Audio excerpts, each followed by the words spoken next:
Hola a todos, esto es Mir64 y bienvenidos a este vídeo en el que vamos a ver cuántas preguntas se han repetido en el examen Mir de este año 2020 y cuántas personas acertaron dichas preguntas.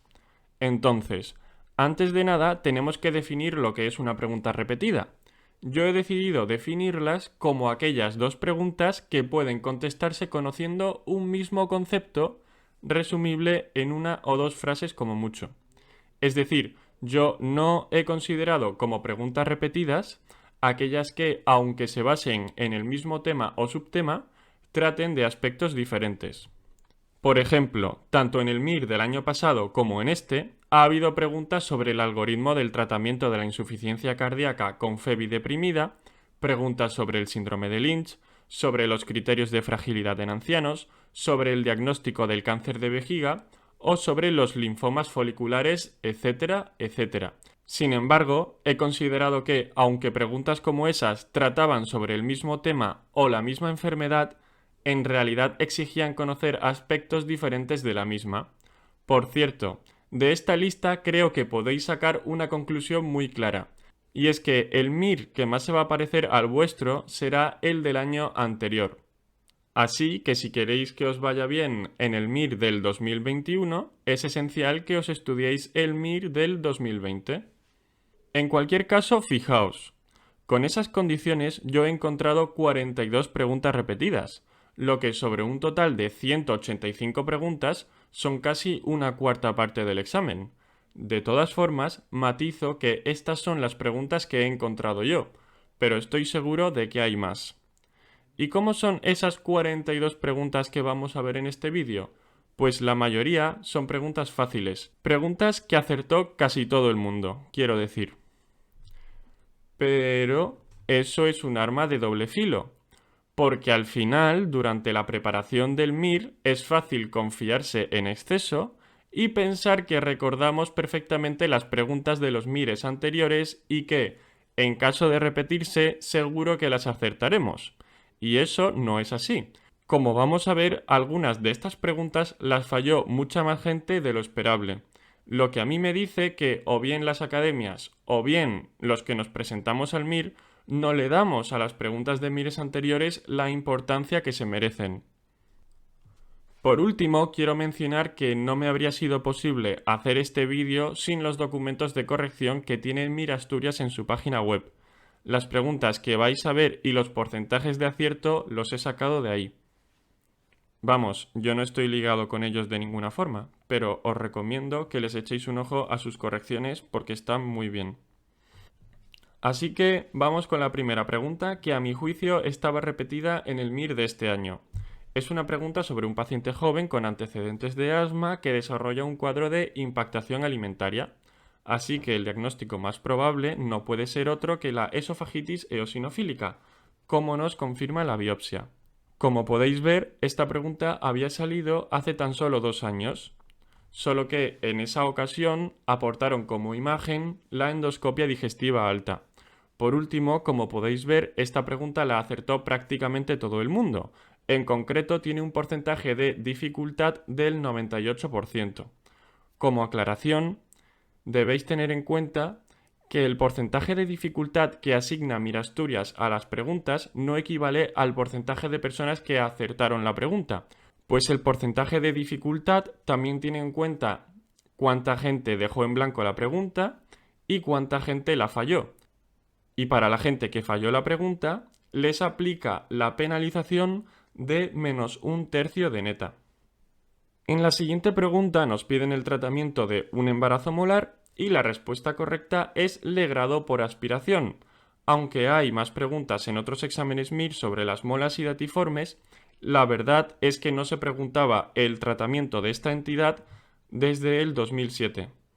Como podéis ver, desconozco el porcentaje de dificultad de esta pregunta en el 2007 porque no tengo documentos de corrección de Mirasturias para años anteriores al 2013. En esta pregunta nos presentan un caso claro de neumotórax y nos piden el tratamiento, el cual debe ser drenaje torácico. Como podéis ver, esta pregunta la acertó casi todo el mundo. En la siguiente pregunta solo nos piden que diagnostiquemos una sarcoidosis en una placa de tórax. Esta también es una pregunta muy fácil y que menos del 5% de la gente falló.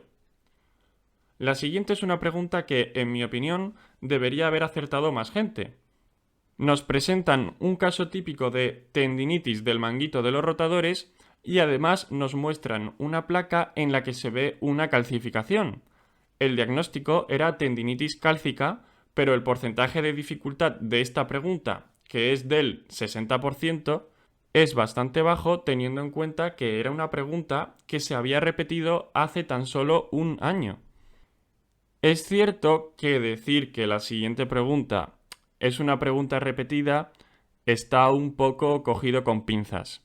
En cualquier caso, nos presentan un paciente con dolor centrotorácico. Eso en el MIR, si no me equivoco, hasta la fecha ha sido siempre sinónimo de cardiopatía isquémica. Además, en el electro se podía ver, sobre todo en derivaciones V3 y V4, ondas Q patológicas, leve elevación del ST y ondas T negativas. La siguiente pregunta era la segunda vez que nos mostraban un mapa en el MIR. Para saber interpretarlos, debemos conocer dos conceptos clave. Que la hipertensión se define como una presión arterial sistólica medida durante 24 horas mayor de 140 milímetros de mercurio o como una presión arterial diastólica medida durante 24 horas mayor de 90. Por otro lado, el patrón Dipper es aquel en el que hay una caída nocturna de más del 10% de la presión arterial sistólica. Así que esta pregunta, en mi opinión, es de las que falló demasiada gente. En la siguiente pregunta tenemos un paciente con afectación renal, pulmonar y del tracto respiratorio superior.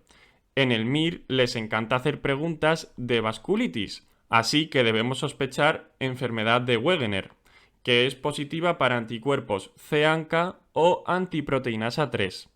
Esta pregunta, en mi opinión, también la falló demasiada gente. La siguiente es una pregunta en la que solo había que interpretar una densidad de incidencia, pero en la que también se lió mucha gente. En la siguiente pregunta había que conocer que la concentración plasmática en equilibrio estacionario se alcanza tras 5 vidas medias de un fármaco dado. Es un concepto que se había repetido hace tan solo 3 años. En la siguiente pregunta había que saber que una toxicodermia, es decir, una reacción cutánea por la toma de un fármaco, en la que hay una descamación epidérmica mayor del 30% de la superficie corporal, es una necrólisis tóxica epidérmica. Esta pregunta parece muy clara y muy sencilla, pero su porcentaje de dificultad tan solo es del 42%. En la siguiente pregunta había que saber que la hipertermia maligna está causada por anestésicos halogenados como el sevoflurano y relajantes musculares despolarizantes como la succinilcolina. El tratamiento consiste en retirar estos fármacos, medidas de soporte y el aporte de dantroleno. La siguiente es una pregunta que acertó prácticamente todo el que se presentó al examen. El marcador ecográfico más importante para el cribado de aneuploidías del primer trimestre es la translucencia nucal. La siguiente pregunta, curiosamente, la falló bastante gente, a pesar de hacer referencia a un concepto muy básico de la heredabilidad de enfermedades por expansión de tripletes, como puede ser el síndrome de X frágil. En estas enfermedades puede aparecer el fenómeno de anticipación genética, es decir, es típico que los hijos presenten la enfermedad a una edad más precoz que sus progenitores. En concreto, el síndrome de X frágil, aparte de ser una enfermedad por expansión de tripletes, se hereda de forma ligada al cromosoma X de forma dominante. Es decir, no existirán portadores asintomáticos ni en mujeres ni en varones, aunque sí es cierto que la enfermedad es más grave en varones. La siguiente es una pregunta fácil que ya había caído hace 10 años. Una otalgia en un paciente joven y que aumenta al desplazar el pabellón es una otitis externa difusa. La siguiente es una pregunta que hace referencia a un concepto muy específico, pero como era un concepto repetido, la acertó mucha gente. La primera causa de hipotiroidismo congénito son las disgenesias tiroideas. La siguiente es otra pregunta que acertó mucha gente por ser una pregunta repetida. La aparición de vello púbico o axilar en niños pequeños con edad ósea normal es lo que se considera como adrenarquia precoz. La siguiente es una pregunta fácil, pero que entendiblemente fallaron bastantes personas por estar escrita de una forma un tanto ambigua. El concepto clave que debemos recordar es que prácticamente todos los celíacos son DQ2 o DQ8 positivos. La siguiente pregunta también es fácil. La deshidratación por diarrea en niño se trata con rehidratación oral y dieta normal. La siguiente es una pregunta difícil pero que acertó mucha gente por estar repetida. En el síndrome de realimentación pueden aparecer hipofosforemia, hipopotasemia e hipomagnesemia. La siguiente es una pregunta que está repetida casi palabra por palabra. El concepto clave es que lo que distingue un delirium de una demencia es la fluctuación del nivel de conciencia. Esta pregunta también es una repetición literal. En intoxicación por litio, con litemias mayores de 2,5 miliequivalentes por litro, el tratamiento de elección es la hemodiálisis. La siguiente es una pregunta que curiosamente falló mucha gente. En un paciente polimedicado y que tiene un intervalo QT largo, es esperable encontrar un síndrome de QT largo. El síntoma más común de este cuadro es el síncope. La siguiente pregunta hace referencia a los parámetros que se incluyen en el índice Child. El nivel de transaminasas no es uno de esos parámetros. La siguiente pregunta hace referencia al tratamiento de los prolactinomas, que son los agonistas dopaminérgicos. Recordemos que en el caso de los microprolactinomas, como norma general, solo hace falta tratarlos en pacientes sintomáticos o mujeres con deseo de embarazo. En el caso de los macroprolactinomas, hay que tratarlos siempre. La siguiente es una pregunta que curiosamente fallaron muchos. El primer escalón terapéutico de la hiperplasia benigna de próstata son los alfa bloqueantes. La siguiente es una pregunta sencilla. En la diarrea no se eleva el anion gap, porque la acidosis metabólica no es por la aparición de un ácido nuevo, como podría ser el lactato o los cuerpos cetónicos, sino por la bajada de bicarbonato. La siguiente pregunta también es sencilla. Un exudado pleural con predominio linfocítico y con ADA mayor de 40 es probablemente un derrame pleural tuberculoso. Para acertar esta pregunta solo hay que tener claro que en el manejo hospitalario de la reagudización por EPOC se usa ventilación mecánica no invasiva cuando existe hipercapnia.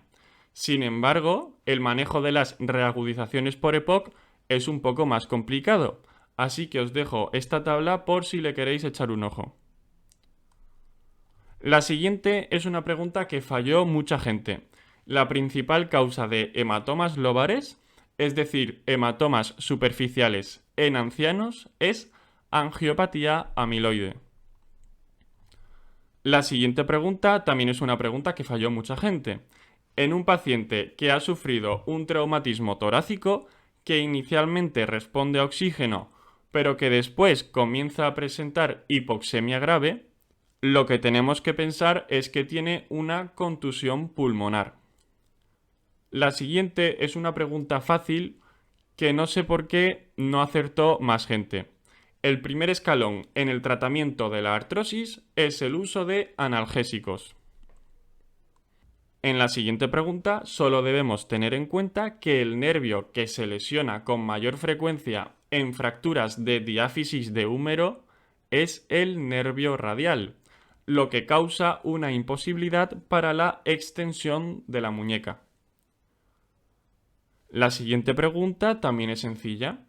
Una claudicación neurógena con limitación a la extensión del tronco es una estenosis del canal lumbar. La siguiente pregunta es sobre la demencia de cuerpos de Lewy, que se caracteriza por parkinsonismo con demencia inicial y alucinaciones visuales. La siguiente pregunta es sobre la prevención cuaternaria. Su finalidad es reducir la iatrogenia. La siguiente es una pregunta repetida prácticamente palabra por palabra. Un soplo holosistólico que se acentúa con inspiración y con ondas V prominentes es una insuficiencia tricuspídea. La siguiente es la pregunta repetida que menos gente acertó. Nos presentan una paciente con lupus y hemoglobina de 6 con LDH aumentado. Por tanto, lo que tenemos que hacer es pedir un test de Coombs para descartar anemia hemolítica autoinmune. Pues si está ante una anemia hemolítica autoinmune, necesita corticoides lo antes posible. La siguiente es una pregunta sobre una meningitis neoplásica, la cual es fácil de sospechar por la clínica subaguda y el síndrome constitucional de astenia, pérdida de peso, etc. La siguiente es una pregunta que resultó muy complicada la primera vez que se preguntó, pero que la gente ya se conoce. Ante una intoxicación por cianuro, el antídoto es la hidroxicobalamina. La intoxicación por cianuro la tenemos que sospechar en pacientes que han estado en incendios con intenso humo. La siguiente es una pregunta que ya había salido más de una vez en el MIR.